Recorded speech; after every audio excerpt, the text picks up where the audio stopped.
भरत जी और श्री राम जी के मिलन के ढंग को देखकर सभी देवता भयभीत हो गए।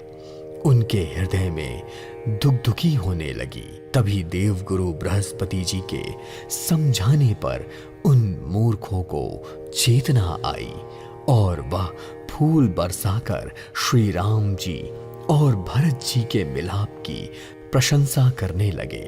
फिर श्री राम जी बड़े प्रेम से शत्रुघ्न से मिलने के बाद निषाद राज से मिले और लक्ष्मण जी, भरत जी और शत्रुघ्न से बड़े ही प्रेम से मिले। फिर उन्होंने निषाद राज को हृदय से लगा लिया। भरत तथा शत्रुघ्न दोनों भाइयों ने मुनियों को प्रणाम किया और उनसे इच्छित आशीर्वाद पाकर वे बहुत आनंदित हुए। फिर प्रेम और उमंग से भरे छोटे भाई शत्रुघ्न के साथ भरत जी ने सीता जी के चरणों की रज हाथों में लेकर अपने सर पर धारण किया और बार बार उन्हें प्रणाम करने लगे।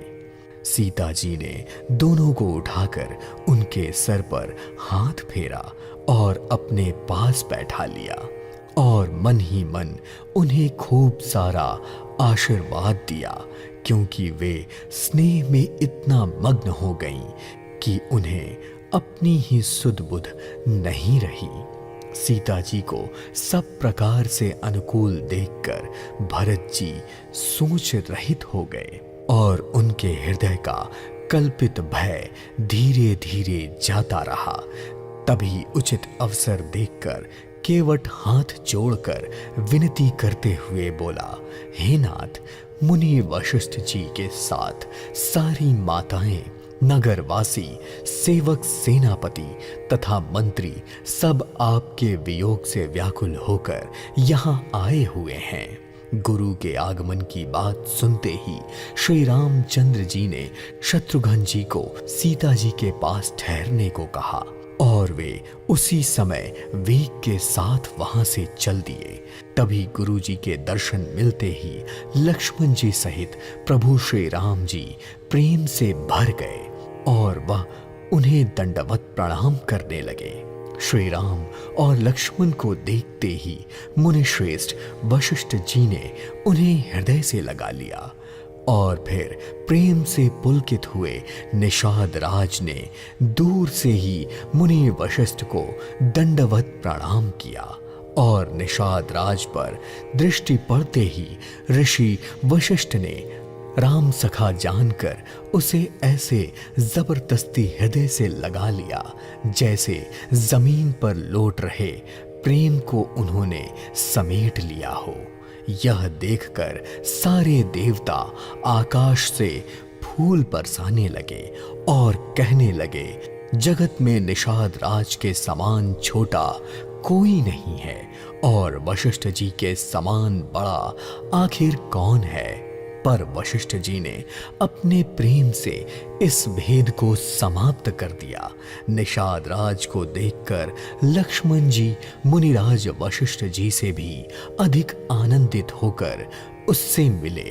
तभी श्री राम जी ने सारी माताओं को दुखी देखा तो सबसे पहले श्री राम जी कैकेयी के पास जाकर उनसे मिले और अपने सरल स्वभाव तथा भक्ति से उन्होंने उनकी बुद्धि को तृप्त कर दिया।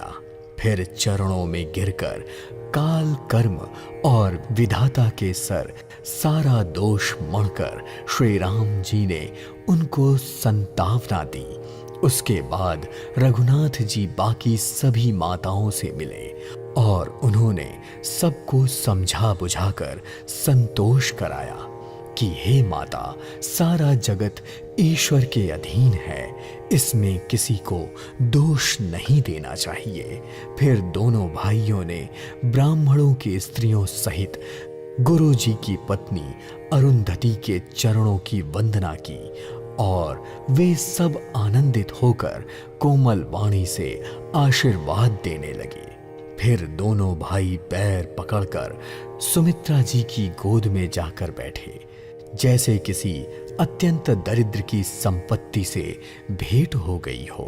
फिर दोनों भाई माता कौशल्या के चरणों में गिर पड़े। प्रेम के मारे उनके सारे अंग शिथिल हो रहे थे। बड़े ही स्नेह से माता ने उन्हें गले लगा लिया और नेत्रों से बहे प्रेम अश्रुओं के जल से उन्हें नहला दिया। उस समय के हर्ष और विषाद को वैसे ही नहीं बताया जा सकता जैसे कोई गूंगा स्वाद के बारे में नहीं बता सकता है। फिर रघुनाथ जी ने गुरु से कहा कि चलिए अब आश्रम पर पधारिए। मुनीश्वर वशिष्ठ जी की आज्ञा पाकर अयोध्या वासियों के साथ साथ सब लोग वहीं रुक गए। ब्राह्मण, मंत्री, माताएं और गुरु आदि गिने चुने लोगों के साथ लिए हुए भरत जी, लक्ष्मण जी और श्री रघुनाथ जी पवित्र आश्रम के लिए चल दिए। सबको आता देखकर सीता जी मुनिश्रेष्ठ वशिष्ठ जी के चरणों में पड़ गईं और उन्होंने उनसे अपने मन का मांगा हुआ आशीष पाया। फिर वह मुनियों की स्त्रियों सहित गुरु पत्नी अरुंधति जी से मिली।